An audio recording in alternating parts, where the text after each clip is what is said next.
Hello and welcome to Zimstate Media.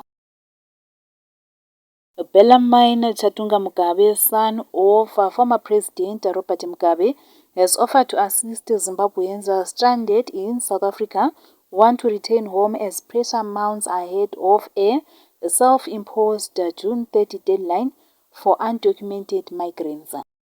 In a Facebook post, Mugabe wrote, "The situation is heartbreaking. If you're in SA looking for transport to go back to Zimbabwe, let me know. In God we trust." The post was shared alongside images of luggage piled outside, reflecting the scale of displacement. The offer comes as the anti-illegal immigration group March and March intensifies its campaign. The movement set June 30 as a unilateral deadline for undocumented foreign nationals to leave South Africa, accusing them of straining jobs and public services.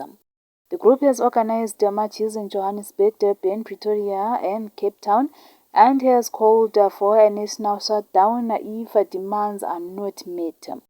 March and March says it does not advocate violence, but the deadline has sparked fear. The South Africa's Border Management Authority says over 13,000 foreign nationals, including about 3,000 Zimbabweans, have been repatriated or deported in the last fortnight. The government has dismissed the June 30 date as not official, stressing that immigration enforcement remains the state's responsibility. For more stories, please do like and subscribe.